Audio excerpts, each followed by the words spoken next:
Time to pull up a chair. We've got another great story for you today in the rLounge. Locking horns with a mother-in-law isn't just a battle of wits. It's a showdown for the safety of one's cub. Today in the rLounge, this mother-in-law is in desperate need of a checkmate. Nearly a year ago, I gave birth to my first child. He's so perfect and lovely, and literally the light of my life and my purpose for living. But that's not why I'm here. Before giving birth, basically my whole pregnancy, I appreciated how kind and attentive everyone was towards me, especially my mother-in-law, who constantly bought things for the baby. I had the best pregnancy too, and my mother-in-law would actually ask how I was. She'd make me snacks like chocolate-covered strawberries and charcuterie boards. Her behavior towards me was really new. I wasn't used to this sort of attention and consideration. But I'll get into that in a bit here. Even though she was super kind and thoughtful, I couldn't shake the feeling that she did it more for herself than for me. So in my head, I was sort of thinking that she had ulterior motives. But other than that, I had no complaints about her actions during that time. I was trying to soak it all in while I could. She was refurbishing this antique crib and matching changing table for my husband and I. It seemed like the two of us had turned over a new leaf. But there was always something in the back of my mind that had my guard up with her. She had burned me so many times in the past and didn't treat me well in the early years that my husband and I were dating. Now, a little backstory. So when my husband, her son, and I started dating, we started dating in our last year of high school. It's been 12 years since. When we started dating, it was super obvious that she wasn't all impressed with her son dating me. She was repulsed by me. I should mention too that I'm an obvious minority. I'm of a different culture than my husband, and there were little comments that she'd make about the color of my skin and my family name.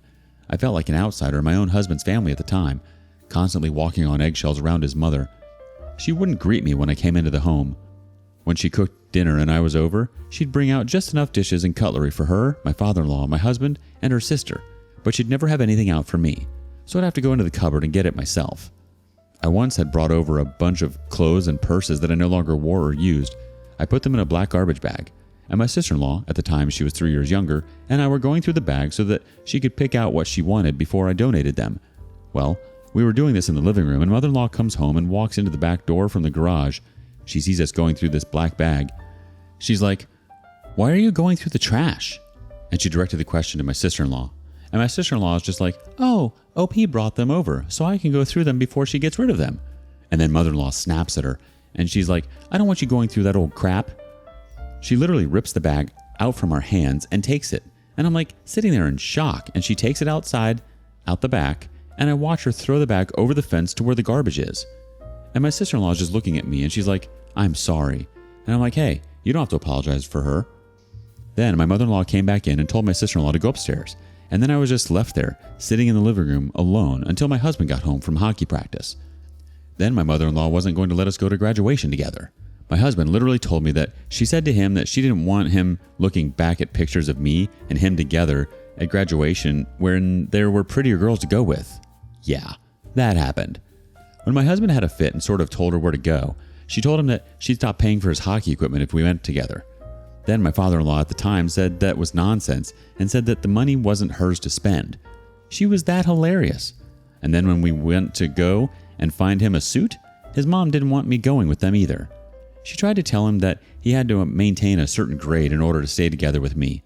And then she'd say that they weren't going to pay for the limo for either of our grads. We went to different high schools. So then there was going to be 2 separate graduations, mine and his. After we graduated, my husband went away to play hockey during the winter.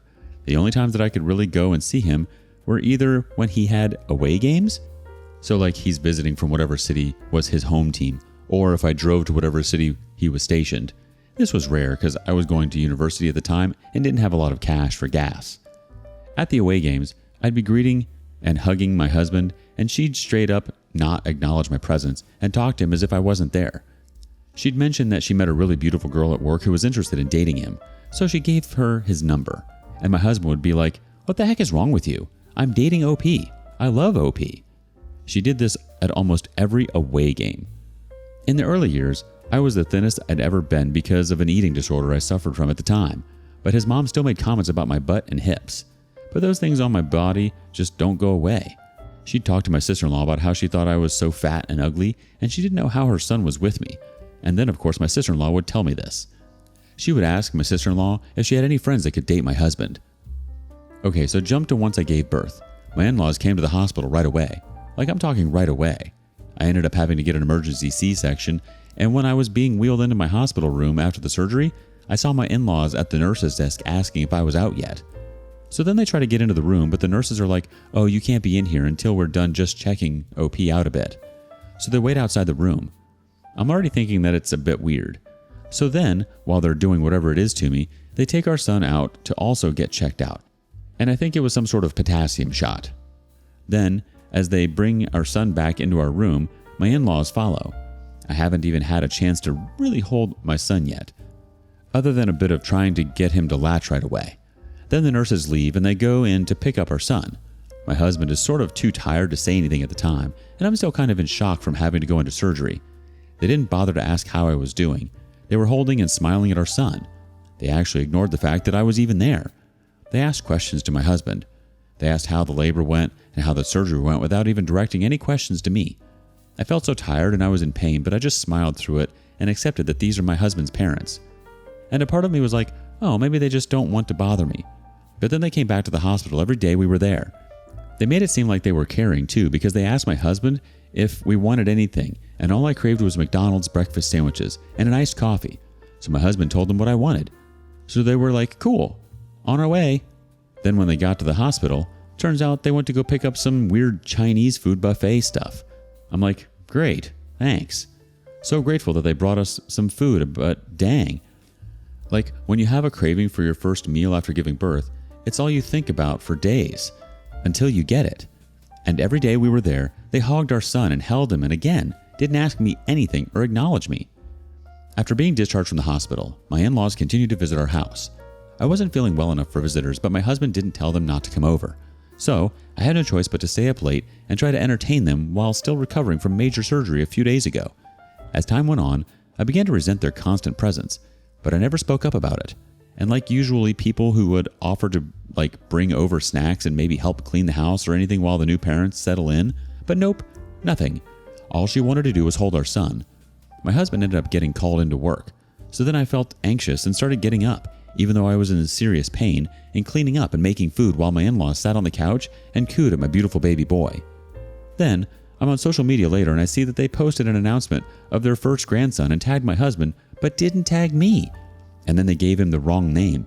I legally hyphenated my son's name, so it's both mine and my husband's last name, but they only included my husband's last name. Fast forward 2 weeks, and they basically forced my husband and I to go out for wings with them at this pub, which we instantly regretted. It was a month after giving birth when we visited my in-laws' place, and I had hoped they would have prepared a special meal or some balloons as a surprise, but to my disappointment, there was nothing of the sort. Maybe it was the hormones, but I couldn't help feeling upset. To make matters worse, my in-laws were smokers, and they didn't wash or anything before holding my baby. And then, that's when I was like, hey guys, could you not smoke when you know the baby is going to be over? And I didn't even get a response. And then my husband reiterates it, and she goes, yeah, but it's not going to kill him. And then I go to open my mouth, and then my husband goes, just don't, or else we don't have to come over. And she says, okay, got it. We were visiting with them every other day, and it felt like my husband cared more about making them happy than respecting my wishes. Every time we went over, they would take the baby away from me, which was overwhelming and frustrating, and it made me feel really awkward. Not only that, but they'd just show up at our place at 8 p.m. to see our son. But we'd be trying to do quiet time and put him to bed. Then they'd just get him riled up. Or we'd wait too long, and he'd get a second wind, and he wouldn't be sleeping until 10 p.m. I'm like, okay, sorry guys, can you not come by past 7 p.m.? We're trying to set a sleep schedule for our son. And she'd say we didn't do anything like that while my husband was a baby. And I'd say, well, it's different times, and this is what we're choosing to do, so we'd appreciate it. And she just scoffs. So jump to now, and I recently started going back to work a couple of days a week. My mother-in-law insisted I bring the baby over to their place instead of her coming to our place, and I could work in their office. So sure, I do it. The office is actually a nice setup, so I'm getting a lot done. I'm really grateful for their help and support. Then one time, she's having a hard time putting the baby to sleep. I'm like, maybe he's just teething.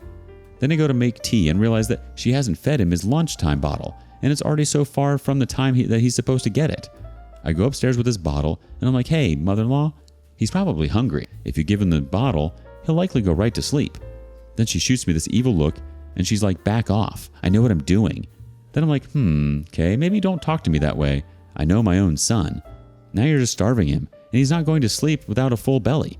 And she gets up from bed with him in her arms, and she slams the door in my face, and I hear the door lock. I'm like, there's no way that she literally just did this. My son is screaming his head off, and I feel this rage come upon me, but I'm trying to stay cool. So I start knocking on the door, and I'm like, "Hey, mother-in-law, don't want to step on your toes, but I can get him to sleep if you want to open up." She straight up tells me to bugger off. Then I'm like, nope. So I start knocking even harder, and I'm like, "Open up the door, please." She ignores me. Then even harder. I'm like, "Please open the door." She continues to ignore me. I do this a few more times until I'm basically banging on the door and trying to use my body to get in. All the while, my son is screaming his lungs off and literally choking now and coughing because he's crying so hard. So then I'm like, if you don't open up the door, I'm calling the police. Nothing. So I dial 911. And then the police ended up coming and telling her to give me back my baby, and they really didn't do much other than say that she can be put under investigation for harming a child. And they asked if I wanted to press charges, and I said no.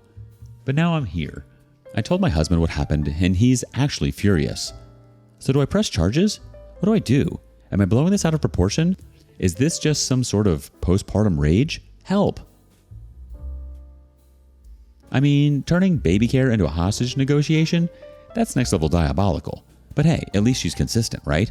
From the early days of treating you like the invisible woman to barricading yourself in with your screaming child, she's got a knack for making you feel like you're starring in your own horror movie. But if ever there were a time to drop the hammer of justice, it might be now. I mean, locking a mother out while her baby's wailing inside like a banshee? That's not just crossing a line, that's pole vaulting over it. Pressing charges could send a message loud and clear. Hey lady, you can't mess with Mama Bear and get away with it. Plus, it's not just about you and your mother-in-law duking it out. It's about setting a precedent for how she treats you and your family in the future. Because let's face it, if she gets away with this, who knows what other shenanigans she'll pull down the line. So yeah, maybe it's time to let the legal eagles swoop in and give your mother-in-law a reality check. Update. Okay, so my husband actually took this really seriously, and he's just as fed up as I am. I cannot believe I've even let it get this far.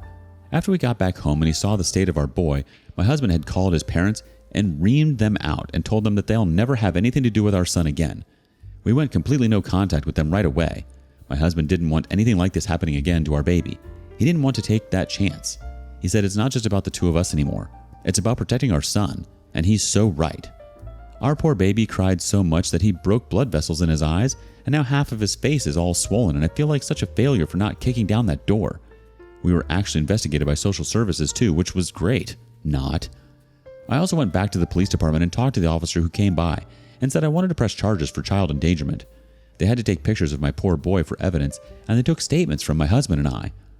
Father-in-law called my husband today multiple times, and wouldn't you know it, the voicemails all said mother-in-law finally got arrested after he finished calling us every name in the book. Not my problem anymore. That wretched woman's finally getting what she deserves. It sounds like you and your husband made a tough but necessary decision to protect your son, and that's commendable. Nobody should ever have to endure what you went through, especially not a helpless baby. Your husband's commitment to putting your son's safety first is truly admirable. As for pressing charges, it's completely understandable given the severity of the situation. Your actions are a testament to your strength and determination to seek justice for your son. It's unfortunate that it had to come to this, but sometimes drastic measures are needed to ensure the safety and well-being of our loved ones. It's also reassuring to hear that the authorities took your concerns seriously and are taking appropriate action. Hopefully this will serve as a wake-up call to your mother-in-law and make her realize the gravity of her actions after all these years. What would you have done? What do you make of this? Share your thoughts in the comments below.